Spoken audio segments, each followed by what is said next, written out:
প্রথমে প্লেটে নিচ্ছি মশলার জন্য নিয়েছি আদা রসুন আর কাঁচা লঙ্কা বাটা।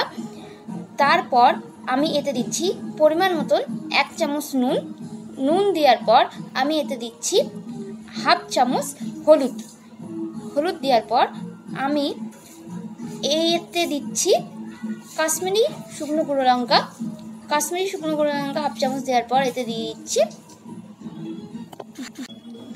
মাংস। এই মাংসর সাথে আমি সম্পূর্ণ মশলাটা ভালো করে গায়ে মাখিয়ে নেব, যাতে মশলাটা এই মাংসর সাথে ভালো করে মিশে যায়। আমি দুই দিকে ভালো করে মশলা মিশিয়ে নিচ্ছি।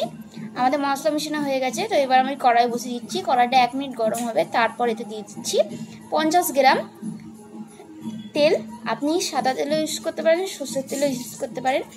তারপর এইটা 1 মিনিট অপেক্ষা করব, তার মধ্যে তেলটা গরম হয়ে যাবে। তারপর কড়াইয়ের চারিদিকে আমি এই তেলটা ছড়িয়ে নিচ্ছি। কড়াইয়ের চারিদিকে তেলটা ছড়িয়ে নেওয়ার পর গ্যাসটা কমিয়ে দিলাম। গ্যাস কমিয়ে আমি এতে দিয়ে দিচ্ছি মাংস দিয়ে এটাকে আমি ঢাকা দিয়ে 10 মিনিট রান্না করব একদম লো গ্যাসে। তারপর এই মাংসর পিসটা আমি উল্টে দিচ্ছি। একদিকে হয়ে গেছে, আমরা আরেক দিকে ভাজবো।